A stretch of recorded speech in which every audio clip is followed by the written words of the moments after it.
السلام عليكم ورحمة الله وبركاته.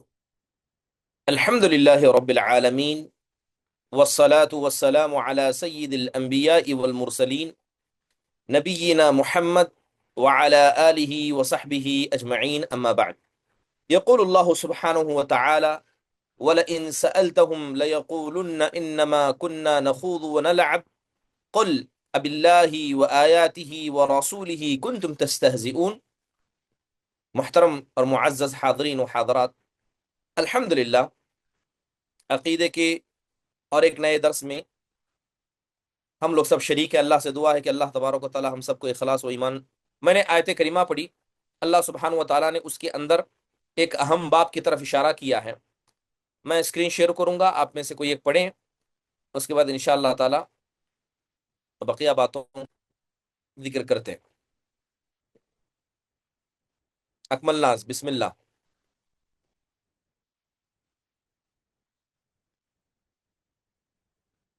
السلام علیکم ورحمۃ اللہ وبرکاتہ۔ وعلیکم السلام ورحمۃ اللہ اللہ وبرکاتہ۔ تعالیٰ قرآن مجید اور رسول صلی اللہ علیہ وسلم کا مذاق اڑانے والے شخص کا حکم ارشاد باری تعالیٰ ہے۔ آیت بھی پڑھنا شیخ۔ یہ پڑھیے۔ وَلَئِن سَأَلْتَهُمْ لَيَقُولُنَّ إِنَّمَا كُنَّا نَخُوضُ نخوض وَنَلْعَبُ قُلْ آباء للہ قل وآیات أبالله وآياته قل أبالله وآياته قل باللہ وآیاتہ ورسولہ کنتم تستہزئون۔ جی اور اگر آپ صلی اللہ علیہ وسلم ان سے پوچھیں کہ تم کیا باتیں کر رہے تھے تو وہ کہیں گے ہم تو یوں ہی بات چیت اور دل لگی کر رہے تھے۔ آپ صلی اللہ علیہ وسلم ان سے کہہ دے کہ تمہاری دل لگی کے لیے اللہ تعالیٰ، اس کی آیات اور اس کے رسول ہی رہ گئے ہیں۔ جی حضرت ابی جزاک اللہ بن خیر، نہیں، جزاک اللہ خیر وحسن الجزاء۔ واضح طور پر سبق کا عنوان آپ نے پڑھا کہ اللہ تبارک و تعالی قرآن مجید اور رسول صلی اللہ علیہ وسلم کا مذاق اڑانے والے شخص کا حکم۔ تو گویا یہ کل دین ہے، اللہ کی معرفت، رسول کی معرفت اور دین کی معرفت، یہ کل دین اسلام ہے۔ اب ذکر کر رہے ہیں کوئی آدمی اللہ کا مذاق اڑاتا ہے، کوئی اللہ کی بھیجی ہوئی کتاب کا مذاق اڑاتا ہے، کوئی رسول صلی اللہ علیہ وسلم کا مذاق اڑاتا ہے، آپ کی لائی ہوئی شریعت، اس کے احکام، کسی حدیث، کسی آیت، کسی حکم کا مذاق اڑاتا ہے۔ تو ایسے شخص کا کیا حکم ہے؟ سب سے پہلے قرآن کریم کی آیت کریمہ پیش کی گئی ہے، جو سورہ توبہ کی آیت کریمہ ہے۔ اللہ فرماتے ہیں وَلَئِن سَأَلْتَهُمْ، اے نبی صلی اللہ علیہ وسلم اگر آپ ان سے پوچھیں کہ تم جو ابھی ہنسی مذاق کر رہے تھے وہ کیا تھا، تو وہ کہتے ہیں ہم تو ایسے ہی ہنسی مذاق اور دل لگی کر رہے تھے۔ تو اللہ تعالیٰ نے کہا کہ کیا تم اللہ کے ساتھ، اس کی نشانیوں کے ساتھ اور اس کے رسول کے ساتھ مذاق کرتے ہو؟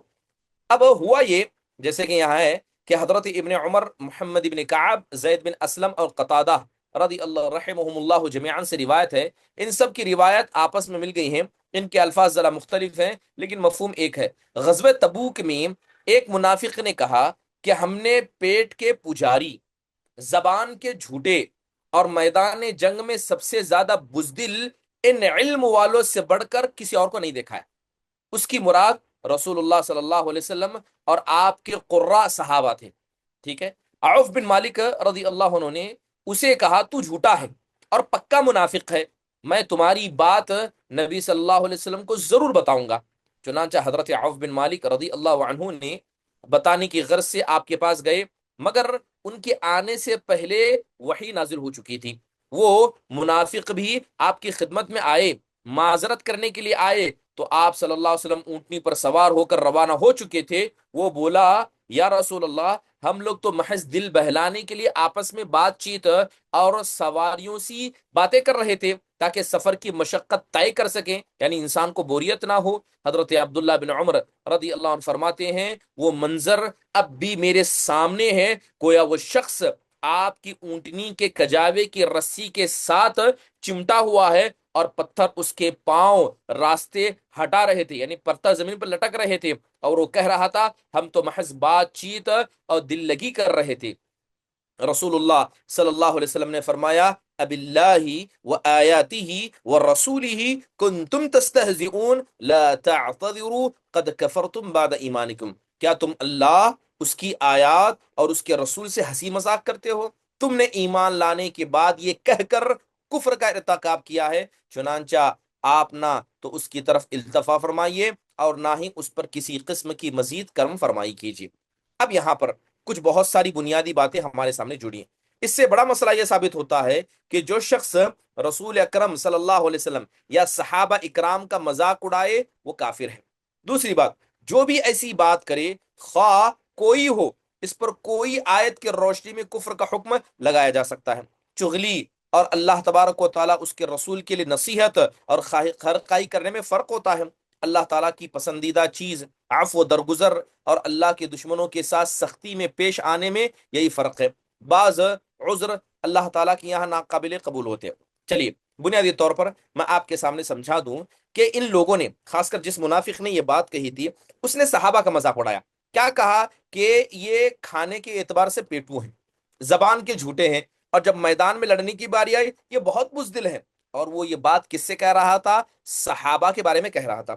اب سوال یہ ہے کہ اس نے بات صحابہ کے بارے میں کہی، لیکن اللہ تعالیٰ نے آیت نازل کر کے کیا کہا؟ کیا تم اللہ کا، اس کے رسول کا مذاق اڑاتے ہو؟ یعنی صحابہ کا مذاق اڑایا تو حقیقت میں وہ اللہ کا مذاق ہوا، اللہ کی نشانیوں کا مذاق ہوا، اس کے رسول کا ہوا، کیونکہ صحابہ کے دل میں جو ایمان تھا اور ان کے دلوں کی جو کیفیت تھی اللہ تعالیٰ نے اس کو قبول کر لیا تھا، اللہ نے اس کو پسند کر لیا تھا۔ تو اس کا مطلب یہ ہے کہ جس نے صحابہ کا مذاق اڑایا تھا وہ اس نے اللہ کا مذاق اڑایا، اس نے اللہ کی نشانیوں کو مذاق اڑایا، اور اس نے رسول صلی اللہ علیہ وسلم کا مذاق اڑایا، اور جس نے اس کام کو انجام دیا صاف طور پر اللہ سبحانہ و تعالیٰ نے ایسے آدمی کو کافر قرار دیا، اور کہا کہ مذاق میں بھی اگر کوئی آدمی صحابہ جیسے عظیم ہستیوں کا مذاق اڑاتا ہے، ان کے اوپر تانا کستا ہے، اپنی زبان کو، اپنی انگلیوں کو لمبا کرتا ہے، تو ایسا آدمی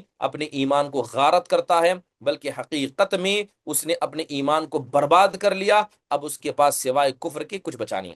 چلیے اب یہاں پر بنیادی طور پر اس مسئلے میں تھوڑا ٹھہر کر گفتگو کرتے۔ اللہ کا مذاق اڑانا، اس کے رسول کا مذاق اڑانا، اس کی شریعت کا مذاق اڑانا، یہ دین اسلام کا مذاق اڑانا، آج کے دور میں اس موضوع پر گفتگو کرنا ضروری ہے، اور انشاءاللہ تعالی ہم ٹہر کر اس مسئلے کو بڑے تفصیل سے گفتگو کریں گے۔ سب سے پہلے اس موضوع کی اہمیت کو سمجھیں۔ آپ کو پتہ ہونی چاہیے کہ دین اسلام کے جو بنیاد ہے وہ اللہ کی تعظیم، دین اسلام کی تعظیم، رسول صلی اللہ علیہ وسلم کی تعظیم پر مبنی ہے۔ یعنی آپ مسلمان کب تک ہیں؟ جب تک اللہ کی تعظیم کرتے ہیں، اس کے دین کی تعظیم کرتے ہیں، اس کے رسول کی تعظیم کرتے ہیں، اور ان تینوں میں سے یعنی اللہ تبارک و تعالیٰ، اس کا دین یا اس کے رسول صلی اللہ، کسی ایک کے ساتھ بھی آپ نے ادنا مذاق کیا، ہنسی مذاق کا وجہ بنایا، تو گویا آپ کا ایمان یہاں سے ختم ہوا، آپ کا اسلام یہاں سے ختم ہوا۔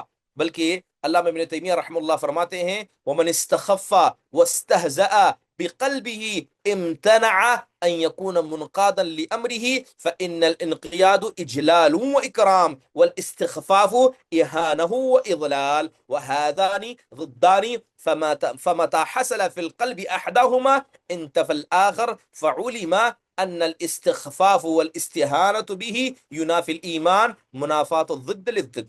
بڑی ہی پیاری بات اللہ ابن تیمیہ کی الصارم المسلول، ان کی کتاب کے اندر یہ قول منقول ہے، کہتے ہیں کہ جو آدمی کسی کو کمتر سمجھے، ہنسی مذاق کرے، تو گویا جس نے ہنسی مذاق کیا اللہ کے ساتھ، اس کے دین کے ساتھ، اس کے رسول کے ساتھ، گویا وہ اللہ اس کے رسول کا اطاعت مطیع و فرما بردار نہیں ہے، کیونکہ انسان اطاعت اس کی کرتا ہے جس کی وہ عزت کرتا ہے، جس کی دل میں وہ تعظیم رکھتا ہے۔ جب آپ نے ہنسی مذاق اڑایا تو آپ اللہ کے فرما بردار نہیں ہوئے، شریعت کے فرما بردار نہیں ہوئے، رسول صلی اللہ علیہ وسلم کے احکام کے فرما بردار نہیں ہوئے، تو گویا آپ نے نہ اللہ کی تعظیم کی، نہ اس کے دین کی، نہ اس کے رسول کی۔ اور جس آدمی نے ہنسی مذاق اڑایا تو گویا سمجھ لیجئے کہ اس آدمی کے دل میں اللہ اس کے رسول کی نافرمانی آ گئی، اور نافرمانی یہ ایمان کے خلاف ہے، یہ اللہ سبحانہ و تعالیٰ اسے نہیں معاف فرماتا۔ تو گویا مذاق اڑانا، گویا مذاق اڑانا، چاہے مذاق فرق نہیں پڑتا، اب اللہ کی ذات کا مذاق اڑائیں، اس کے رسول کی زندگی کا مذاق اڑائیں، شریعت کے کسی حکم کا مذاق اڑائیں، کسی سنت کا مذاق اڑائیں، ایسے حال میں آپ نے اللہ کے دشمنوں کا ساتھ دیا، اور خود اللہ، اس کے رسول یا اس کے دین کا مذاق کرنا اتنا بڑا جرم ہے کہ یہ جرم سارے دین کو برباد کر کے رکھ دیتا۔ دوسری اہم بات، اس موضوع پر گفتگو کیوں کرنا ہے؟ کیونکہ کتاب و سنت کے اندر اللہ کی تعظیم پر بے شمار آیتیں اور حدیثیں ہم کو ملے گی، اور یہ بھی بتایا گیا ہے کہ جو اللہ کے شعائر ہیں، یعنی اللہ کے نشانیوں میں سے ہیں، ان سے تھوڑا بھی ہٹنا یہ ایمان کی خطرناکی کے لیے کتنا ڈینجر ہو سکتا ہے، یہ بھی بتایا گیا۔ اور اس موضوع پر گفتگو کرنا اس لیے ضروری ہے کیونکہ دور حاضر کے اندر دین کا مذاق اڑانا یہ مسلمانوں کی صفوں میں داخل ہو گیا، بلکہ لوگ علمانیت اور جدت پسندی کی بات کرتے ہیں، کہتے ہیں کہ ہمیں آگے بڑھنا ہے، ٹیکنالوجی میں آگے بڑھنا ہے، تو ہمیں یورپ کے مزاج کو، ان کے طرز زندگی کو اپنانا پڑے گا۔ کوئی آدمی سیکولرزم کی بات کرتا ہے، کوئی کمیونزم کی بات کرتا ہے، کوئی کیا کرتا ہے، کوئی آ کر ڈیموقراطیت کی بات کرتا ہے، لیکن دین کی بات نہیں کرتا، بلکہ وہ ان وضعی احکام کو، ان بناوٹی زندگی جینے کے طرز کو کیا ہے، اسلام کے خلاف لا کر کھڑا کرتا ہے، اسلام کی تعلیم کے خلاف لا کر کھڑا کرتا ہے، اور بہت سارے نام نہاد مسلمان جو ہے ان کے دھوکے میں آ جاتے ہیں، اور بسا اوقات وہ دین کا مذاق اڑا کر بیٹھ جاتے ہیں اور انہیں اس بات کا اندازہ بھی نہیں ہوتا۔ اور ضروری ہے اس موضوع پر گفتگو کرنا کیونکہ بسا اوقات کچھ الفاظ ہیں، کچھ عبارتیں ہیں، وہ عبارتیں دین اسلام کے مذاق پر مبنی ہیں۔ جب تک آپ ان عبارتوں سے اپنی زبان کو، اپنے دل کو پاک و صاف نہیں رکھیں گے، جس کے اندر اکثر لوگوں کو مبتلا ہوتے ہوئے دیکھا گیا ہے، گویا سمجھ لیجئے کہ وہ نام کا مسلمان ہے ورنہ اس کے دل سے اسلام جا چکا ہے۔ اگرچہ انسان یہ مذاق اڑانے کے ارادے سے نہ بھی کہے، لیکن اگر اس کے لفظ سے، اس کے کسی کردار سے شریعت اسلامیہ کا مذاق اڑتا ہے تو وہ آدمی کیا ہے، کفر کے دروازے کے قریب پہنچ جاتا ہے۔ لہذا ایسی بہت ساری چیزیں موجودہ معاشرے میں، اس لیے اس مسئلے پر ٹھہر کر گفتگو کرنا ضروری ہے۔ ایک اہم بات، اللہ، اس کے رسول، اس کی شریعت، دین کے ساتھ مذاق اڑانا، اس موضوع پر گفتگو کرنا اس لیے بھی ضروری ہے کیونکہ دور حاضر کے اندر جو مسلمانوں کی مجلسیں ہوتے ہیں، میٹنگز ہوتے ہیں، صحیفے دیکھیے، مجلات دیکھیے، ان کے اندر کیا ہے، بہت ساری غیر اسلامی افکار کو پھیلایا جا رہا ہے۔ قرآن میں اللہ تعالیٰ کہتا ہے وَقَدْ نَزَّلَ عَلَيْكُمْ فِي الْكِتَابِ أَنْ إِذَا سَمِعْتُمْ آيَاتِ اللَّهِ يُكْفَرُ بِهَا وَيُسْتَهْزَأُ بِهَا فَلَا تَقْعُدُوا مَعَهُمْ حَتَّى يَخُوضُوا فِي حَدِيثٍ غَيْرِهِ إِنَّكُمْ إِذًا مِثْلُهُمْ إِنَّ اللَّهَ جَامِعُ الْمُنَافِقِينَ وَالْكَافِرِينَ فِي جَهَنَّمَ جَمِيعًا۔ اللہ تعالیٰ کہتا ہے کہ جو لوگ اللہ اس کے رسول کا مذاق اڑاتے ہیں، ایسے لوگوں کے قریب مت جاؤ، ان کے ساتھ نہ بیٹھو، بلکہ اگر تم ان کے ساتھ بھی بیٹھو گے، ان کا ساتھ بھی دو گے، تم ان کے ساتھ ہو۔ اگر کوئی آدمی ایسی مجلس میں بیٹھ رہا ہے جہاں اللہ کا مذاق، اس کی شریعت کا مذاق اڑایا جا رہا ہے، وہ بھی ان کے ساتھ ہے۔ کسی ایسی کتاب کو پڑھ رہا ہے جس میں اللہ اس کے رسول کا مذاق اڑایا گیا ہے اور اس کتاب کو پڑھتا ہے، صحیح سمجھتا ہے، وہ بھی ان میں سے ہے۔ محترم حاضرین، آج ایسے گمراہ کن افکار ہماری مجلسوں میں، ہماری موبائل فونوں میں، ہمارے چیٹ باکس میں آ چکی ہیں، اور جو آدمی ان کو رکھے گا، ان کو پڑھے گا، بلکہ ان کے خلاف اپنی زبان کو اگر نہیں بولے گا، وہ آدمی بھی اسی میں سے ہے۔ انشاءاللہ تعالی اس کے حوالے سے ہم گفتگو کریں گے۔ تو دین کا مذاق اڑانا، اس کے احکام کیا ہیں، اور دین کا مذاق اڑانے کے آثار کیا ہو سکتے ہیں، انشاءاللہ تعالی ان دونوں مسئلوں پر کیا ہے، ہم گفتگو کریں گے۔ بنیادی طور پر کیا ہے، سب سے پہلے ذکر کریں گے کہ تعظیم، اللہ اس کے رسول کی تعظیم اور دین اسلام کی تعظیم کا حکم کیا ہے۔ اس کے علاوہ محبت، یہ ایمان کے اندر کیا حصہ رکھتا ہے۔ اس کے علاوہ ذکر کریں گے کہ مذاق اڑانا کسے کہتے ہیں، اور ایک آدمی جب دین کا مذاق اڑاتا ہے تو کیا ریزن ہے، کن اسباب کی بنیاد پر مذاق اڑاتا ہے، تو انشاءاللہ تعالی اس کا ذکر کریں گے۔ اب اسباب اگر مختصر سے میں گنا دوں، کچھ اسباب انٹرنل ہوتے ہیں، انسان کے داخلی اسباب ہوتے ہیں، کچھ ایکسٹرنل، باہر کے اسباب ہوتے ہیں، ریزنز ہوتے ہیں جن کی وجہ سے دین کا مذاق اڑاتا ہے۔ مثال کے طور پر آدمی کو دل میں حقد ہے، دل کے اندر کیا نفرت ہے، اسلام سے نفرت ہے، ٹھیک ہے، بسا اوقات کچھ لوگوں کے دلوں میں حسد ہوتا ہے، بعض لوگ مارے تکبر کے دین کا مذاق اڑاتے ہیں، کچھ لوگوں کے دلوں میں نفاق ہوتا ہے، اور کچھ لوگ جاہل ہیں، انہیں معلوم نہیں ہے، کچھ لوگ ایمان کے کمزور ہیں، کچھ لوگ مال کی محبت کو دل میں اتنا رکھتے ہیں کہ وہ دین کا مذاق اڑاتے ہیں۔ تو یہ بنیادی طور پر کہا جا سکتا ہے کہ یہ انسان کے اندر کے انٹرنل ریزنز ہیں جس کی وجہ سے انسان مذاق اڑاتا ہے۔ اگر ایکسٹرنل باہر کے اسباب جس کو خارجیہ کہا جاتا ہے وہ کہا جائے تو گزشتہ امتوں کی اندھی تقلید کرنا ہے، اندھی دوسروں کی تقلید میں انسان دین کا مذاق اڑا رہا ہے۔ کوئی آدمی عقیدے کے اندر اتنا کمزور ہے کہ دین کا مذاق اس نے پڑھایا، اسے معلوم نہیں۔ اس کے علاوہ بعض علماء جو اپنے آپ کو علماء کہتے ہیں یا دین کا کام کرتے ہیں، ان میں سے کسی آدمی کو دین کا مذاق اڑاتے دیکھا، لہذا ان کو دیکھ کر کسی نے سیکھ لیا۔ اس کے علاوہ بے دینی، ٹھیک ہے، بے دینوں کے ساتھ رہنا اور جو لوگ اللہ کو نہیں مانتے ایسے لوگوں کی دوستی کرنا، اس کی وجہ سے بھی انسان کیا ہے، بسا اوقات اللہ اس کے رسول کا مذاق اڑاتا ہے۔ اب ہم ذکر کریں گے اس کے بعد کہ مذاق اڑانے کی شکلیں کیا کیا ہو سکتی ہیں۔ مثال کے طور پر اللہ تعالیٰ کا مذاق، اللہ تبارک و تعالیٰ کا مذاق ما قبل امتوں نے کیسے اڑایا، رسولوں کا مذاق ما قبل امتوں نے کیسے اڑایا، دین کا مذاق ما قبل امتوں نے کیسے اڑایا۔ پھر اس کے بعد ذکر کریں گے کہ قریب میں یعنی اسلام کی شروعات میں جو منافق تھے، جو کافر تھے، انہوں نے اللہ کا کیسے مذاق اڑایا، اور مشرکین نے اللہ کے ساتھ کیسا بھدا مذاق کیا، اور اس دور میں کون سے ایسے اہل اہوا تھے، بدعتی تھے، جنہوں نے اس طرح کا کام کیا، انشاءاللہ تعالیٰ اس کا ذکر کریں گے۔ پھر اللہ کے رسول کا کیسے مذاق اڑایا گیا، ما قبل لوگوں نے کیسے مذاق اڑایا، مشرکین مکہ نے مکہ میں رہتے ہوئے کیسے مذاق اڑایا، مدینہ میں آنے کے بعد یہود و نصارہ نے آپ کا کیسے مذاق اڑایا، اور منافقوں نے نبی صلی اللہ علیہ وسلم کا کیسے مذاق اڑایا، بلکہ جب سے اسلامی تاریخ شروع ہوئی ہے تب سے لے کر اب تک کن کن لوگوں نے کس کس طرح کا مذاق اللہ کے رسول صلی اللہ علیہ وسلم کو اڑایا ہے، انشاءاللہ تعالی مختصر انداز سے اس کو بھی ذکر کریں گے۔ پھر ہم ذکر کریں گے کہ دین کا مذاق اڑانا یعنی دین کے احکام کا، چاہے آپ دین کے شرعی جن کو اصول کہتے ہیں ان کا مذاق اڑائیں یا فروع کا مذاق اڑائیں، تو ان کا مذاق اڑانا کیسے ہے۔ مشرکین مکہ نے دین کے کن احکام کا مذاق اڑایا تھا، یہود و نصارہ نے کن کا مذاق اڑایا، اور اسی طرح بدعتی لوگوں نے کیسے مذاق اڑایا، صحابہ اکرام مومنین کا کیسا مذاق اڑایا گیا، اور صحابہ کو گالی دینا ہو، مشرکین مکہ نے صحابہ کے ساتھ کیسا معاملہ کیا، اور اہل کتاب نے صحابہ کے ساتھ کیسا معاملہ کیا، منافقین نے صحابہ کے ساتھ کیسا مذاق کیا، اور اہل بدعت اہل اوا کس طرح کا مذاق کرتے ہیں، انشاءاللہ سب کی کم سے کم ایک ایک مثال ہم ضرور ذکر کریں گے۔ پھر آخر میں ذکر کریں گے اگر اللہ نے زندگی باقی رکھی تو کہ دور حاضر کے اندر لوگ اللہ کا مذاق کیسے اڑاتے ہیں، رسول کا مذاق کیسے اڑاتے ہیں، دین کا کیسے مذاق اڑاتے ہیں، صحابہ کا اور ایمان والوں کا مذاق کیسے اڑاتے ہیں، ان سب کا ذکر کریں گے۔ اور آخر میں ذکر کریں گے کہ اگر کوئی آدمی اللہ کا، اس کے رسول کا، اس کے دین کا اور دین اسلام کے احکام کا مذاق اڑاتا ہے تو اس آدمی کا حکم کیا ہے، قرآن کیا کہتا ہے، نبی صلی اللہ علیہ وسلم کی حدیث سے کیا کہتے ہیں، صحابہ سلف صالحین کا اجماع کیا کہتا ہے، ائمہ اربعہ کیا کہتے ہیں، اور پہلے اور ابھی دور حاضر کے اندر کون سے ایسے الفاظ ہیں جو الفاظ مومنوں کے مذاق اڑانے پر دلالت کرتے ہیں۔ بعض شبہات ہیں، ہو سکے تو انشاءاللہ تعالیٰ ان کا بھی رد کریں گے۔ صحابہ کا مذاق اڑانا، امہات المؤمنین کا مذاق اڑانا، یا عمومی طور پر علماء کا مذاق اڑانا، یہ سب کیسا ہے، انشاءاللہ تعالیٰ اگر اللہ تعالیٰ نے زندگی باقی رکھی تو ان تمام چیزوں کی طرف دھیرے دھیرے اشارہ کیا جائے گا۔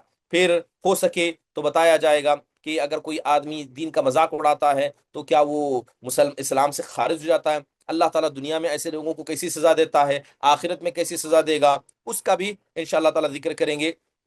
اور جب ایک آدمی دین اسلام کا مذاق اڑاتا ہے، جب ایک آدمی دین اسلام کا مذاق اڑاتا ہے تو اس کے عقیدے میں کیا فرق پڑتا ہے، شریعت کے احکام میں کیا فرق پڑتا ہے، اس کی عبادت میں کیا فرق پڑتا ہے، بلکہ اس کے اخلاق کس طرح برباد ہوتے ہیں، انشاءاللہ تعالیٰ اس کا بھی ذکر کیا جائے گا۔ اور اگر کوئی آدمی ہمارے سامنے دین اسلام کا، اللہ کے، اس کے رسول کا اور اسی طرح دین کے کسی حکم کا مذاق اڑاتا ہے تو ہمیں کیا کرنا چاہیے، کیا ہم کو بیٹھ کر خاموش رہنا چاہیے، ایسے لوگوں کی مجلسوں میں شامل ہونا چاہیے؟ انشاءاللہ تعالیٰ ان تمام مسائل پر دھیرے دھیرے اور ہلکے ہلکے گفتگو کریں گے تاکہ یہ جو دین کے مذاق اڑانے کا مسئلہ ہے یہ تمام مسئلہ کھل کر ہمارے سامنے واضح ہو جائے۔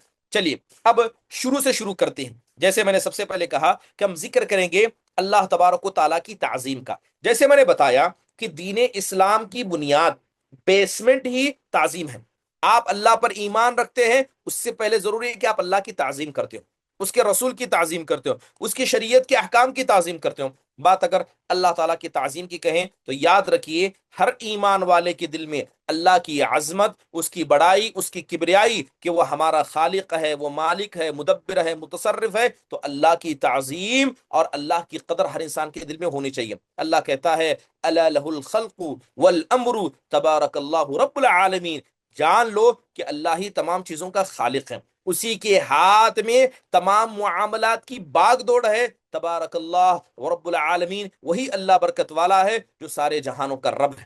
تو گویا اللہ تبارک و تعالی جتنے بھی کمال، یعنی جتنی بھی بہترین چیزیں پرفیکشن ہو سکتی ہیں یا صفت کمال ہو سکتے ہیں، اللہ ان تمام کا حقدار ہے۔ اللہ لا الہ الا ہو الحی القیوم، اللہ کے علاوہ کوئی معبود برحق نہیں، وہ زندہ ہے، وہ قیوم ہے، نہ اسے نیند آتی ہے نہ اسے اونگ آتی ہے، بلکہ آسمان و زمین، اس کے تمام درمیان کی چیزیں سب اللہ کی ہیں۔ یہ تو بتاؤ کہ اللہ کی اجازت کے بغیر اس کے سامنے کون سفارش کرے گا؟ اللہ جانتا ہے جو تمہارے سامنے آنے والا ہے، جو تم نے پیچھے چھوڑا ہے، اور اللہ کے علم کا کوئی احاطہ نہیں کر سکتا، بلکہ اللہ تعالیٰ کے قدم رکھنے کی جگہ جو کرسی ہے، اس کرسی نے آسمان و زمین کو گھیر کر رکھا ہے۔ سبحان اللہ، کئی اللہ تعالیٰ کہتا ہے سبح للہ ما فی السماوات والارض وهو العزیز الحکیم له ملک السماوات والارض یحیی ویمیت وهو على كل شیء قدیر هو الاول والآخر والظاہر والباطن وهو بكل شیء علیم۔ تسبیح بیان کرتے ہیں، جو آسمانوں میں ہے جو زمین میں ہے، سب اللہ کی تسبیح بیان کرتے ہیں، کیونکہ وہ اللہ عزیز ہے، وہ اللہ حکیم ہے، وہ آسمانوں کا مالک ہے، وہ زمین کا مالک ہے، وہ زندگی کا مالک ہے، وہ موت کا مالک ہے، بلکہ اللہ تعالیٰ تو ہر چیز پر قدرت رکھتا ہے۔ وہی اول ہے، وہی آخر ہے، وہی ظاہر ہے، وہی باطن ہے، بلکہ اللہ تو ہر چیز کا علم رکھتا ہے۔ سبحان اللہ، جب آپ قرآن کی آیتیں پڑھیں گے تو آپ کو اللہ کی عظمت سمجھ میں آئے گی کہ اللہ تبارک و تعالیٰ کتنا عظیم ہے، اس کی کبریائی، اس کی قدرت، اس کی طاقت۔ انسان کی زبان تھک جائے گی، لکھنے والے قلم ختم ہو جائیں گے، لیکن اللہ تعالیٰ کی تعریف کبھی ختم نہیں ہوگی۔ اس لیے آپ دیکھیں صحیح بخاری کے اندر آیا ہے، صحیح بخاری مسلم دونوں کے اندر آیا ہے، حضرت عبداللہ بن عمر رضی اللہ عنہ کہتے ہیں کہ احبار میں سے، یعنی یہود کے علماء میں سے ایک عالم اللہ کے رسول کے پاس آیا اور کہنے لگا کہ محمد صلی اللہ علیہ وسلم، ہم اپنی کتاب میں دیکھتے ہیں کہ اللہ تبارک و تعالیٰ ساتوں آسمان کو ایک انگلی پر پکڑے گا اور ساتوں زمین کو ایک انگلی پر پکڑے گا، تمام درختوں کو ایک انگلی پر پکڑے گا، پانی کو، زمین کو ایک انگلی پر پکڑے گا، اور ساری مخلوقات کو ایک انگلی پر پکڑے گا، اور اللہ کہے گا انا الملک، کہ میں ہی بادشاہ ہوں۔ جیسی یہ بات اس یہودی عالم نے کہی، اللہ کے نبی صلی اللہ علیہ وسلم زور زور سے ہنسنے لگے، بلکہ آپ علیہ الصلوۃ والسلام کے جو کوچیلے دانت تھے وہ نظر آنے لگے، اور اللہ کے نبی نے کہا، پھر آپ نے آیت پڑھی وما قدر اللہ حق قدرہ والارض جميعا قبضته یوم القیامہ والسماوات مطویات بیمینی سبحانہ وتعالی عما یشرکون۔ آپ نے آیت پڑھتے کہا کہ لوگوں نے اللہ تعالیٰ کی قدر کو نہیں پہچانا، جبکہ زمین، تمام کی تمام زمین اللہ کے قبضے قدرت میں ہوگی، اللہ کے ہاتھ میں ہوگی، تمام آسمان کو لپیٹ لے گا اللہ اپنے سیدھے ہاتھ میں۔ اللہ کی ذات بڑی پاک ہے اور اس شرک سے بڑی پاک ہے جس کا ذکر مشرکین کہتے ہیں۔ بلکہ اللہ کے نبی علیہ الصلوۃ والسلام کی ایک حدیث میں آپ صلی اللہ علیہ وسلم نے صاف طور پر فرمایا کہ اللہ تبارک و تعالیٰ ساتوں آسمان و زمین کو لپیٹ لے گا، اور اللہ کہے گا کہ میں ہی دیان ہوں، میں ہی فیصلہ کرنے والا ہوں۔ کہاں گئے وہ لوگ جو دنیا کے اندر فیصلہ کیا کرتے تھے؟ محترم حاضرین، یہ حدیثیں کیا بتاتی ہیں؟ یہ حدیثیں اور یہ قرآن کی آیت کریمہ اللہ تبارک و تعالیٰ کی تعظیم بتاتی ہیں، اللہ تعالیٰ کی تعظیم، اس کی عظمت ہمیں بتاتی ہیں، کیونکہ جب تک ایک آدمی اللہ کی تعظیم کو دل میں نہیں رکھے گا، نہ اس کا اسلام مکمل ہے، نہ اس کا ایمان مکمل ہے، نہ کبھی وہ احسان کے درجے تک پہنچ سکتا ہے۔ اس لیے آپ دیکھیں کہ شیخ الاسلام ابن تیمیہ رحمہ اللہ اکثر کہا کرتے تھے کہ یہ جو مشرکین ہیں، یہ جو کفار ہیں، ان کے یہاں اکثر جو گمراہی داخل ہوئی ہے، وہ داخل ہونے کی وجہ کیا ہے؟ یا تو صابیہ ہیں، یا تو فلاسفہ ہیں، یا تو جہمیہ ہیں، یا تو قرامطہ ہیں۔ اور ذکر کرتے ہیں کہ مشرکین مکہ سے انہوں نے بہت ساری چیزوں کو لیا، اور اس میں سے ایک چیز کیا تھی؟ اس میں سے ایک چیز تھی کہ اللہ تبارک و تعالیٰ کے صفات کو نہ مانا جائے، ٹھیک ہے، اللہ تبارک و تعالیٰ کے وجود پر انسان کے دل میں شک پیدا کیا جائے، بلکہ اللہ تبارک و تعالیٰ کے لیے وسیلہ اختیار کرنے کے لیے کسی دوسری چیز کو لایا جائے۔ یقین جانیے شرک کے جو طریقے ہیں، جو چور دروازے ہیں، ان میں سے ایک اہم چور دروازہ وسیلہ ہے، جس کا سہارا مشرکین مکہ، کفار مکہ اور دور حاضر کی بہت سارے مسلمان اس کا سہارا لیتے ہیں، جبکہ اہل حق اہل ایمان، اہل السنہ والجماعہ، یہ قرآن اور حدیث سے لے کر کیا ہے، اللہ کی الوہیت کو، اس کو ربوبیت کو، اس کے اسماء و صفات کو ثابت کرتے ہیں، بلکہ اللہ تبارک و تعالیٰ کی توحید کو اسے ثابت کرتے ہیں۔ اللہ تبارک و تعالیٰ کی بات کا انکار کرنا، اس کے رسول کی بات کا انکار کرنا، شریعت کے کسی فیصلے کا انکار کرنا، وہ آدمی کبھی مسلمان اور ایمان والا ہو نہیں سکتا۔ جیسے قرآن میں اللہ کہتا ہے فَلَا وَرَبِّكَ لَا يُؤْمِنُونَ حَتَّى يُحَكِّمُوكَ فِي مَا شَجَرَ بَيْنَهُمْ ثُمَّ لَا يَجِدُوا فِي أَنفُسِهِمْ حَرَجًا مِّمَّا قَضَيْتَ وَيُسَلِّمُوا تَسْلِيمًا۔ کہیں اللہ نے کہا وَمَا كَانَ لِمُؤْمِنٍ وَلَا مُؤْمِنَةٍ إِذَا قَضَى اللَّهُ وَرَسُولُهُ أَمْرًا أَن يَكُونَ لَهُمُ الْخِيَرَةُ مِنْ أَمْرِهِمْ۔ اللہ تعالیٰ کہتا ہے کہ اللہ اپنی ربوبیت کی قسم کھاتا ہے، اللہ کہتا ہے کہ ہرگز نہیں، تمہارے رب کی قسم کہ وہ آدمی کبھی ایمان والا ہو نہیں سکتا جب تک کہ لوگ اپنے فیصلوں میں اللہ کے نبی کو حاکم نہ مانے۔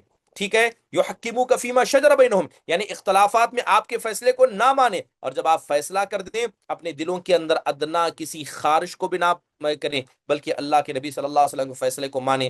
بلکہ ایک آیت میں اللہ نے یوں کہا کہ کسی مومن کے لیے نہ کسی مومنہ کے لیے جائز ہے کہ جب اللہ اس کے رسول کا فیصلہ آئے تو اس کے پاس چوائس بھی ہو، بلکہ اللہ اس کے رسول کا فیصلہ آنے کے بعد ہمارے پاس کوئی چوائس ہی نہیں ہے، بلکہ ہر حال میں اللہ اس کے رسول کے فیصلے کو ماننا ہے۔ یہی حقیقت میں اللہ کی تعظیم ہے، شریعت کی تعظیم ہے، اور جناب محمد الرسول اللہ صلی اللہ علیہ وسلم کی تعظیم ہے۔ یقین جانیے جب تک انسان اپنے دل میں اللہ تبارک و تعالیٰ کی تعظیم کو نہیں پیدا کرے گا، اس آدمی کا ایمان مکمل نہیں ہوگا، نہ وہ اپنے زندگی کے مقصد کو کبھی سمجھ پائے گا، نہ اللہ تبارک و تعالیٰ نے اسے جس اہم مقصد کے لیے پیدا کیا ہے وہ اس میں کیا ہے کبھی کامیاب ہو پائے گا۔ اس لیے قرآن میں اللہ تبارک و تعالیٰ نے اپنی تعریف بیان کی کہ اللہ تبارک و تعالیٰ کی تعریف، اس کی عظمت کتنی بڑی ہے۔ اللہ کہتا ہے قل لو كان البحر مدادا لكلمات ربي لنفد البحر قبل ان تنفذ كلمات ربي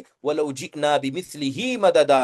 کہیں اللہ نے کہا ولو انما في الارض من شجرة اقلام والبحر يمده من بعد 7 ابحر ما نفدت كلمات الله ان الله عزيز حكيم۔ یعنی اللہ تبارک و تعالیٰ کی کلمات، اس کی تعریفیں، اس کی صفتیں اور اس کی قدرتیں اتنی زیادہ ہیں کہ اگر کوئی آدمی زمین کے سارے درختوں کو قلم بنا لے، سارے سمندر کے پانی کو سیاہی بنا لے اور اللہ کی تعریف لکھتا جائے، اللہ کی تعریف ختم نہیں ہوگی، لیکن زمین کا پانی ختم ہو جائے گا جو سیاہی ہے، اور درخت ختم ہو جائیں گے۔ سبحان اللہ، اللہ تبارک و تعالیٰ کی تعظیم اتنی عظیم ہے۔ یعنی اگر سمندر کو آپ لکھنے کی سیاہی بنا دیں اور ساتوں سمندر کو اکٹھا کر لیں، اور زمین کے درختوں کو آپ قلم بنا لیں، آپ کیا ہے سارے درختوں کو لے لیں، پھلدار غیر پھلدار درختوں کو لیں گے، وہ درخت ختم ہو جائیں گے، وہ سمندر ختم ہو جائیں گے، لیکن اللہ سبحانہ و تعالیٰ کی تعریف، اس کی صفت اور اللہ تبارک و تعالیٰ کی جو اوصاف ہیں وہ کبھی ختم ہونے والے نہیں ہیں۔ اس لیے آپ دیکھیں کہ اللہ تبارک و تعالیٰ نے جتنے بھی رسولوں کو بھیجا، سارے رسولوں نے سب سے پہلے شہادت اللہ الہ الا اللہ کی دعوت دی کہ اللہ کے علاوہ کوئی معبود برحق نہیں ہے، کیونکہ سب سے پہلے اللہ تعالیٰ کی تعظیم کو دل میں رکھا گیا۔ جیسے قرآن میں اللہ کہتا ہے وَلَقَدْ بَعَثْنَا فِي كُلِّ أُمَّةٍ رَسُولًا أَنِ اعْبُدُوا اللَّهَ وَاجْتَنِبُوا الطَّاغُوتَ، کہ ہم نے آپ سے پہلے جتنے رسول بھیجے ہم نے سب سے کہا کہ وہ ایک اللہ کی عبادت کریں اور طاغوت سے بچ کر رہیں۔ بلکہ آپ تصور کریں کہ کتنی ایسی عبادتیں ہیں جو صرف اللہ کی عظمت کو بیان کرنے کے لیے، اللہ کی عظمت کو دل میں جگہ دینے کے لیے اللہ نے عبادتوں کو واجب قرار دیا۔ مثال کے طور پر چند عبادتوں کا ذکر کرتا ہوں۔ صبح و شام میں جو نمازیں ہم پڑھتے ہیں، یہ نمازیں ہم کیوں پڑھتے ہیں؟ یہ اللہ تعالیٰ کی عظمت کو دل میں پیدا کرنے کے لیے۔ اننی اللہ لا الہ الا انا فاعبدنی واقم الصلاۃ لذکری، اللہ کہتا ہے کہ میں ہی معبود برحق ہوں، میرے علاوہ کوئی دوسرا معبود برحق نہیں ہے، آپ میری عبادت کیجئے اور میری ذکر کو بلند کرنے کے لیے آپ نماز پڑھیے۔ سبحان اللہ۔ تو نماز ہم کیوں پڑھتے ہیں؟ اللہ کے ذکر کو بلند کرنے کے لیے، اور اللہ کا ذکر کو بلند کرنا یہ اللہ تعالیٰ کی عظمت کو دل میں بڑھانا ہے۔ حج کیوں فرض کیا گیا؟ یہ حج بھی اللہ تعالیٰ کی عظمت ہمیں سکھاتا ہے۔ وَأَذِّن فِي النَّاسِ بِالْحَجِّ يَأْتُوكَ رِجَالًا وَعَلَى كُلِّ ضَامِرٍ يَأْتِينَ مِنْ كُلِّ فَجٍّ عَمِيقٍ لِيَشْهَدُوا مَنَافِعَ لَهُمْ وَيَذْكُرُوا اسْمَ اللَّهِ فِي أَيَّامٍ مَّعْلُومَاتٍ، یعنی اللہ تبارک و تعالیٰ کی دعوت پر لبیک کرتے ہوئے ایک انسان ہزاروں میل کا سفر کرتا ہے، اس گھر کی زیارت کرتا ہے، وہاں جاتا ہے، اللہ کے ذکر کو بلند کرتا ہے، کس لیے؟ یہ اللہ کی عظمت میں یہ سب انسان کرتا ہے۔ تو چلیے، بات ہوئی اللہ سبحانہ و تعالیٰ کی عظمت کی، کہ اللہ تبارک و تعالیٰ کی عظمت کو، اس کی عزت کو انسان کو دل میں رکھنا چاہیے۔ بات کرتے ہیں نبی صلی اللہ علیہ وسلم کی عظمت کے حوالے سے۔ قرآن کے اندر، بلکہ خود حدیث رسول کے اندر، آپ علیہ الصلوۃ والسلام نے نبی صلی اللہ علیہ وسلم کی عزت کرنا، آپ کی اچھائیوں کو بیان کرنا، آپ کی نصیحتوں پر عمل کرنا، اور اللہ کے نبی علیہ الصلوۃ والسلام کے مقام کو دل میں جگہ رکھنا، یقین جانیے یہ جناب محمد الرسول اللہ صلی اللہ علیہ وسلم کی عزت میں سے ایک ہے۔ جیسے قرآن میں اللہ تعالیٰ نے خود اللہ کے نبی کی تعریف کی، اللہ کہتا ہے لقد جاءکم رسول من انفسکم عزیز علیہ ما عنتم حریص علیکم بالمؤمنین رؤوف الرحیم۔ کون تعریف کر رہا ہے؟ خالق کائنات، مالک ارض و سما، اللہ کے نبی صلی اللہ علیہ وسلم کی تعریف کرتا ہے، یقیناً تم میں سے ایک رسول کو ہم نے بھیجا، وہ مومنوں کے لیے بڑا حریص ہے، رؤوف ہے اور رحیم ہے۔ سبحان اللہ، یعنی اللہ تبارک و تعالیٰ نے نبی کریم صلی اللہ علیہ وسلم کی تعریف بیان کی کہ آپ خالص عرب میں سے ہیں، لیکن اس کے ساتھ ساتھ ایک حدیث کے اندر اللہ کے نبی کہتے ہیں ان اللہ استفا کنانہ من ولد اسماعیل واستفا قریش من کنانہ واستفا من قریش بنی ہاشم واستفانی من بنی ہاشم۔ اللہ تبارک و تعالیٰ نے کیسے آپ کو عزت دی؟ سب سے پہلے حضرت اسماعیل کی اولاد بہت سارے تھے، مگر حضرت اسماعیل کی اولاد میں اللہ نے کنانہ کو چنا۔ کنانہ ایک شخص تھے، خاندان کے بڑے تھے، اور قریش کو اللہ نے کنانہ سے چنا۔ اس کے بعد بنی ہاشم کو قریش سے چنا، اور بنی ہاشم میں سے جناب محمد الرسول اللہ صلی اللہ علیہ وسلم کو چنا۔ یہ واضح پیغام تھا کہ آپ نسب کے اعتبار سے ایک ایسے شخص ہیں کہ اللہ سبحانہ و تعالیٰ نے کیا ہے، آپ کا بڑا مقام عطا کیا ہے۔ اور خود اللہ تبارک و تعالیٰ نے قسم کھائی، اللہ تعالیٰ نے قسم کھائی، کس بات کی قسم کھائی؟ جیسے کہ یہ کہتے ہیں کہ وما سمعت اللہ اقسم بحیات احد غیرہ، کہ اللہ تبارک و تعالیٰ نے نبی کریم صلی اللہ علیہ وسلم کی زندگی کی قسم کھائی، وَلَعَمْرُكَ إِنَّهُمْ لَفِي سَكْرَتِهِمْ يَعْمَهُونَ۔ اللہ تعالیٰ نے آپ علیہ الصلوۃ والسلام کو اتنا بڑا مقام عطا کیا، بلکہ قاضی عیاض رحمہ اللہ کہتے ہیں کہ تمام اہل تفسیر کا اس بات پر اتفاق ہے کہ اللہ تبارک و تعالیٰ نے نبی صلی اللہ علیہ وسلم کی زندگی کی قسم کھائی، اور ایسا نہیں ہے کہ کسی آدمی کی زندگی کی قسم اللہ تبارک و تعالیٰ کھائے۔ یقیناً یہ اللہ کے نبی کی تعریف ہے، یہ آپ کی عظمت کو بیان کیا جا رہا ہے، بلکہ خود قرآن میں نبی صلی اللہ علیہ وسلم کے مقام کو بیان کیا گیا، اور انبیاء میں آپ کا جو بلند مقام ہے اس کو بیان کیا گیا۔ جیسے قرآن میں اللہ کہتا ہے وَإِذْ أَخَذَ اللَّهُ مِيثَاقَ النَّبِيِّينَ لَمَا آتَيْتُكُم مِّن كِتَابٍ وَحِكْمَةٍ ثُمَّ جَاءَكُمْ رَسُولٌ مُصَدِّقٌ لِّمَا مَعَكُمْ لَتُؤْمِنُنَّ بِهِ وَلَتَنصُرَنَّهُ قَالَ أَأَقْرَرْتُمْ وَأَخَذْتُمْ عَلَى ذَلِكُمْ إِصْرِي قَالُوا أَقْرَرْنَا قَالَ فَاشْهَدُوا وَأَنَا مَعَكُمْ مِنَ الشَّاهِدِينَ۔ امام ابن کثیر رحمہ اللہ علیہ اس آیت کے ماتحت میں حضرت علی بن ابی طالب اور حضرت ابن عباس رضی اللہ عنہما کا قول ذکر کرتے ہیں۔ وہ کہتے ہیں کہ ما بعث اللہ نبیا من الانبیاء الا اخذ علیہ الميثاق لئن بعث اللہ محمدا وهو حي ليؤمنن به ولينصرنه وامر ان ياخذ الميثاق على امته لئن بعث محمد وهم احياء ليؤمنن به ولينصرنه۔ کتنا عظیم مقام جناب محمد الرسول اللہ کا ہے کہ اللہ نے اس سے پہلے جتنے بھی انبیاء کو بھیجا، اللہ نے نبیوں سے وعدہ لیا۔ کیا وعدہ لیا؟ کہ اگر آپ کی موجودگی میں نے محمد صلی اللہ علیہ وسلم کو بھیجا تو آپ ان پر ایمان لائیں گے، آپ ان کی مدد کریں گے۔ بات اتنی نہیں، بلکہ نبی نے، جو بھی نبی آئے، سارے نبیوں نے کیا ہے، اپنے امت سے بھی کہا کہ اگر محمد صلی اللہ علیہ وسلم ہماری موجودگی میں آئے تو ہم آپ پر ایمان بھی لائیں گے اور آپ کی مدد بھی کریں گے۔ تو سارے انبیاء نے اس عہد و پیمان کو مانا ہے۔ سبحان اللہ، کہ اللہ کے نبی کا مقام ایسا کہ جتنے انبیاء آئے، سارے انبیاء نے اللہ سے وعدہ کیا کہ اگر آپ آئیں گے، وہ زندہ رہے تو اللہ کے نبی کی مدد کریں گے، اور ان کی امت بھی اللہ کے نبی علیہ الصلوۃ والسلام کی امت کرے گی، مدد کرے گی۔ یقیناً یہ جناب محمد الرسول اللہ صلی اللہ علیہ وسلم کی کمال، یعنی انسان ہونے کے بعد سب سے پرفیکٹ انسان ہونے کی ایک زندہ دلیل ہے کہ اللہ سبحانہ و تعالیٰ نے کیا ہے، آپ علیہ الصلوۃ والسلام کو ایسا مقام عطا کیا۔ یہ بات الگ ہے کہ نبی صلی اللہ علیہ وسلم کیا ہے، آپ کی عزت یہ دنیاوی ضرورت بھی ہے اور دینی مقصد بھی ہے، کیونکہ دین اور دنیا دونوں کو لے کر چلنے کا حکم دیتا ہے۔ اگر کوئی آدمی نبی کریم صلی اللہ علیہ وسلم کی عزت نہ کرے، سب سے اہم بات یہ ہے کہ اگر آپ دنیا میں کامیاب ہونا چاہتے ہیں تو آپ نبی صلی اللہ علیہ وسلم کی اتباع کرنا ہوگا، آپ کے نقش قدم پر چلے گا، جو آپ کے نقش قدم پر چلے گا اس کی دنیا کامیاب ہے۔ اور دین کیسے؟ کیونکہ آپ کے نقش قدم پر چلنے کے بعد ہی انسان دیندار ہوگا، تو لہذا دین اور دنیا دونوں بھی جناب محمد الرسول اللہ صلی اللہ علیہ وسلم کے احکام کیا سمجھنی ہوگی کہ جناب محمد الرسول اللہ صلی اللہ علیہ وسلم فطری طور پر ایک مکمل شخصیت ہے، آپ چہرے کے اعتبار سے خوبصورت تھے، اللہ نے آپ کو مضبوط عقل عطا کی تھی، فہم آپ کا بالکل سیدھا تھا، زبان میں آپ فصیح تھے، آپ علیہ الصلوۃ والسلام باتوں کو سمجھنے میں بالکل حساس تھے، آپ علیہ الصلوۃ والسلام کی حرکت معتدلانہ تھی، بڑے خاندان کے تھے، بڑے ہمت والے تھے، بلکہ زمین کے اندر سب سے مکرم جگہ پر آپ پیدا ہوئے اور سب سے مکرم شخصیت تھے۔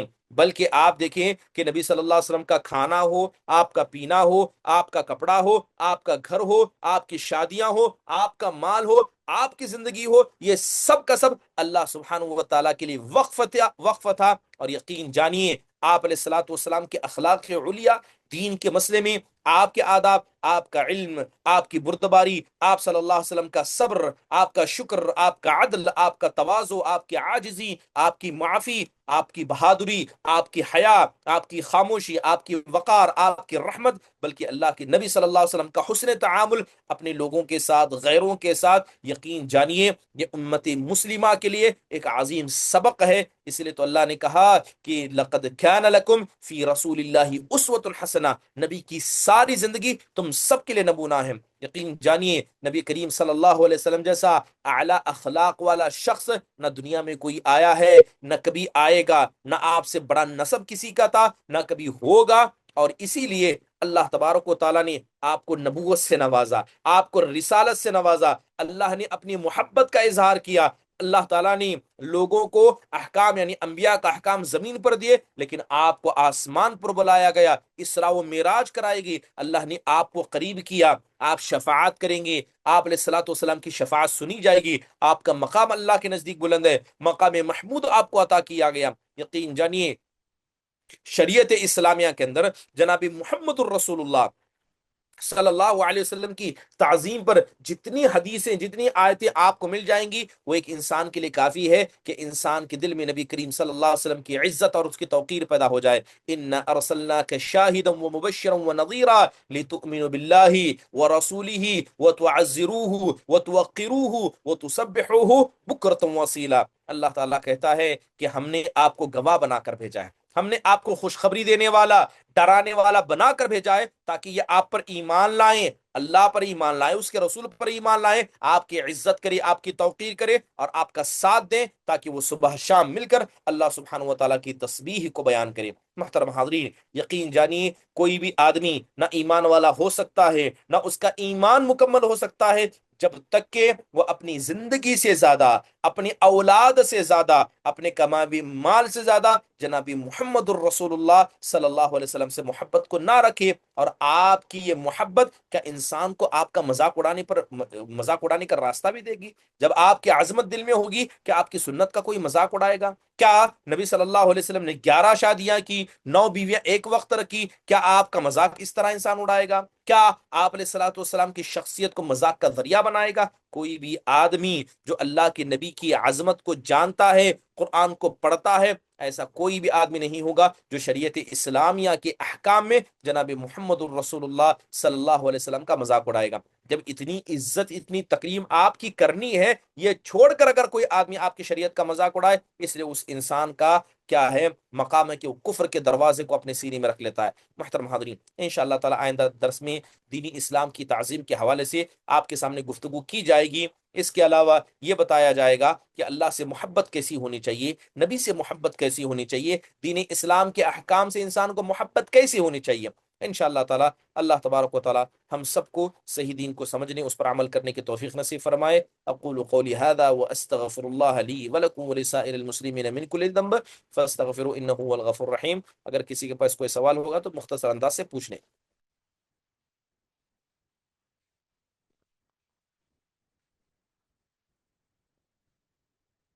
ہو سکتا ہے کہ عقیدے کی جو کلاس ہے 4-5 کلاس صرف اسی پر چلیں گے انشاءاللہ، جس کے اندر جتنی باتوں کو میں نے ذکر کیا ساری باتوں کو ہم لوگ کور کریں گے انشاءاللہ.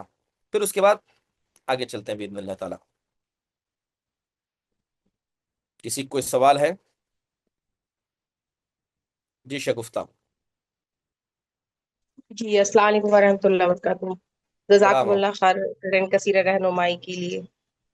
اللہ تعالیٰ آپ کو اس کو سزائے خیر عطا فرمائے دنیا میں بھی اور اللہ آخرت آپ میں سب بھی. کو ایمان و اخلاص عطا کرے. شیخ میرا یہ سوال تھا ایکچولی کیا میرے ٹائم کی پرابلم ہو رہی ہے کہ بچوں کی کلاسز اسی ٹائم رہتی ہے جب آپ کی کلاسز اسٹارٹ ہوتی ہیں، تو اس وجہ سے میری ہاں کلاسز مس ہو جاتی ہیں.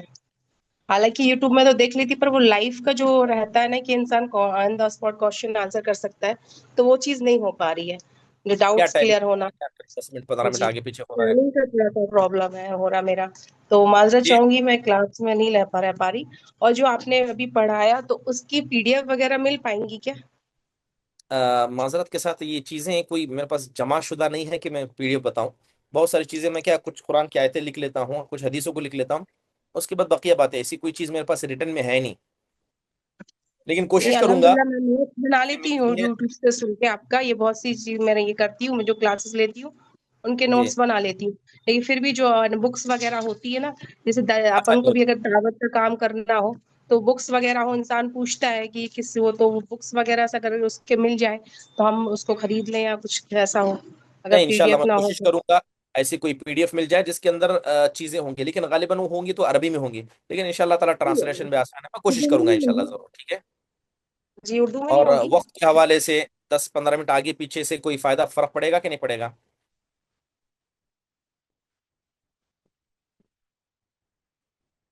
کیونکہ عشاء کے بعد میں خود دوسری جگہ کلاسز پڑھاتا ہوں، اس لیے صرف مغرب کے بعد ہی میرے پاس وقت ہے. نہیں جو ہے نا ان کی 7:30 بجے تک کلاس رہتی ہے اور وہ جب 7:30 بجے سے شروع ہوتی ہے تو آج تو ان کی نہیں تھی تو اس وجہ سے میں لے پائی، جب نہیں رہتی تو میں لے پاتی ہوں، ادروائز پھر نہیں ہو پاتا کہ وہ بچوں کی کلاس بھی ضروری. تجوید ہے، ایک بچہ ایڈوانس تجوید کر رہا ہے اور ایک تجوید کر رہا ہے، چھوٹے ہیں بچے، چلے آن لائن انشاءاللہ. ہی کر پاتے ہیں، فیسلٹی نہیں ہے اتنا کوئی یہ دین کی دعوت اب کی جس جگہ رہتی سب بدعت ہے تو آن لائن ہی پڑھا رہی ہوں ان کو. چلیے دیکھیں انشاءاللہ تعالیٰ اللہ تبارک و تعالیٰ سب کو آسانی دے. اگر کوئی دوسرا جی وقت میسر ہوتا ہے تو انشاءاللہ کوشش کریں گے. ٹھیک ہے، ذکر کرنے کا شکریہ. چلیے ٹھیک ہے، اسی کے ساتھ اس مجلس کے اختتام کا اعلان کیا جاتا ہے. اللہ تعالیٰ ہم سب کو ایمان و اخلاص عطا فرمائے، کلاسوں کی پابندی کریں، اور دوسرا جیسے ابھی بتایا گیا کہ نوٹ سے لکھا کریں، کیونکہ علم ہے لکھ کر ہی محفوظ ہوتا ہے. اگر صرف سننے کی نیت سے سنیں گے، اب سنیں گے یہ چلے جائیں گے. اور یہ بنیادی طور پر عقیدے کی باتیں، یہ عقیدہ ہمارے ایمان کو رکھے گا یا ایمان کو برباد کرے گا. عقیدہ صحیح ہے ایمان بچا ہے، عقیدہ صحیح نہیں ہے نہ ایمان ہے نہ اخلاص ہے نہ انسان کے دل میں کوئی مسئلہ ہے، بس وہ ایسی عبادتیں جو قیامت کے دن انسان کو فائدہ نہیں دیں گی. تو کوشش کریں یہ بنیادی چیزیں ان کو لکھ لیا کریں. بہت ساری باتیں آتی ہیں، لکھیں گے انہیں یاد رکھیں گے تو دوسروں کو نشر کرنے میں آسانی ہوگی. اللہ تعالیٰ آپ سب کو ایمان و اخلاص عطا فرمائے. جزاک اللہ خیر. ختم مجلس کی دعا پڑھیے. سبحانک اللہم و بحمدک، اشہد ان لا الہ الا انت استغفرک و اتوب الیک. السلام علیکم ورحمۃ اللہ وبرکاتہ.